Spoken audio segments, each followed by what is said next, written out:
Good afternoon. This is my uptake on the Heng Long King Tiger FSB Panzerkampfwagen 6. It's the Pro 7 version, which is the latest version with metal tracks and metal gearbox, so it runs quite well. It has all the facilities of Heng Long you'd expect, with airsoft BB gun, machine gun fire, sound effects, smoke coming out of the rear, and it runs pretty well.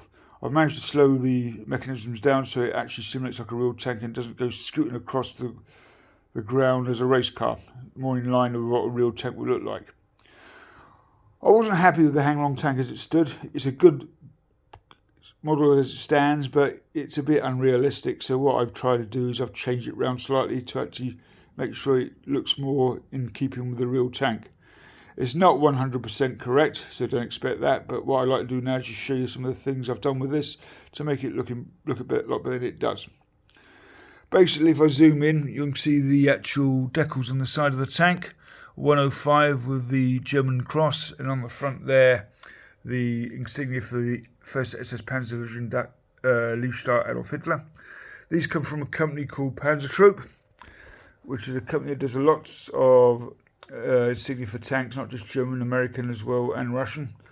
They're a German company, and they are actually quite good.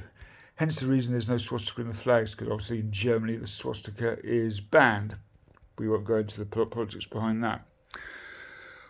I've done a camouflage pattern on the Tiger, as you can see. A lot of people out there are going to say it looks a bit heavy, and it's wrong.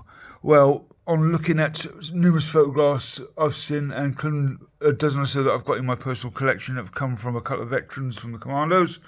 My dad was a commando in World War II. A lot of the camouflage effect on German tanks was done with a brush, so therefore it did tend to be a bit heavy in places.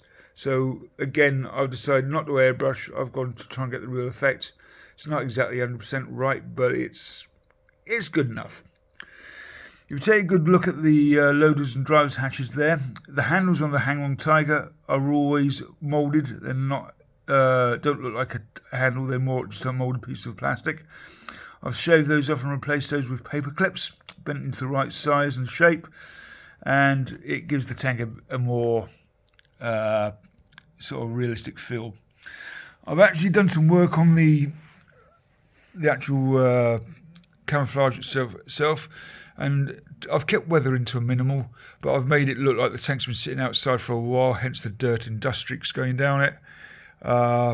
It looks like it's been weathered. It's still in pristine condition. It's not been battered as such, but it's obviously had some use in the outside.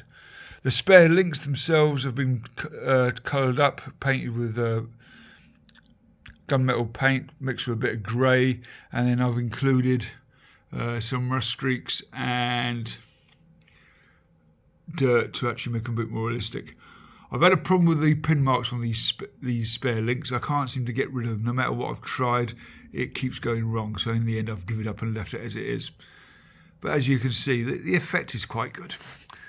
The crew neck figure itself, Heng Long is a basic one colour crew figure, and I've painted it up slightly. Crew figures are not my forte. I'm not good with faces, but I've done a relatively good job on that. It doesn't look too bad. I don't normally, when I'm running the tank, I don't normally have him sit in the turret anyway, so he's just there for show for the moment. Coming along to the side of the tank itself, if you look at what I've done with the tow ropes, I've painted them gunmetal and added embellishments with lead pencil and silver just to give them the metallic effect and give it more of a 3D effect. You'll also notice that the track holders and clamps that hold these in place, same with the track holders and clamps at the top there, they now match the colour of the tank, whereas on the actual model as you get it, they're all one colour. So where the camouflage is brown, it's now brown. Where it's yellow, where it's green, it'll be green. Again, it gives you that better effect on the tank itself. Coming to the rear, you see I've done the same there with the rear hatch there. Again, it's a one moulded piece of plastic. I've shaved that off, drew a couple of small holes and bent a paper clip in place to give it a more realistic feel. It's probably slightly out of scale because the petrol kit's not as thick as it would be normally, but it's not far out, so it will stay as it is. This tank is a work in progress, so obviously I'm still working on it, and as the weeks go by, I'll improve. Getting down to the exhaust pipes. The exhausts again were yellow, matched the tank when it came. I didn't like that, so what I've done, I've used wax crayon with chalk crayons and a bit of paint, and giving it a more realistic rust effect. It doesn't affect the smoke; smoke still comes out, but I've got a problem with the smoke system on this tank because the left-hand smoke exhaust doesn't seem to want to work very well. But I think that's clicking the pipe, which I'm going to sort out at some stage. Again, work in progress. Going to the rear decked fire extinguisher. Another added decal for £1 a house is the extinguisher instructions on the extinguisher. Again, on some tanks you still see them painted red in some tanks, but I have got photographs of these extinguishers painted in the colour of the actual tanks, therefore hence the reason it's now brown. I've added the, as you can see there, metal decking to the tank to cover the engine manifolds. Again, these were fitted to tanks from 43 onwards. Stop petrol bombs and other miscellaneous items being thrown into the engine deck, causing fires. Again, it adds your effect to the tank. It looks quite good. Coming around the side here, again you can see the weathering on the actual turret. It looks quite good. Not brilliant. It's not supposed to look brilliant, but it gives you the effect of what the tank would look like. Coming on to the front here, again it looks quite good.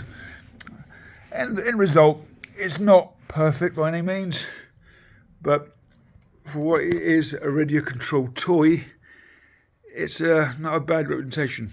I am going to be replacing the main gun with a recoil version and get rid of the airsoft because I don't shoot airsoft out of these things. And I'm going to be doing a few other changes to it as well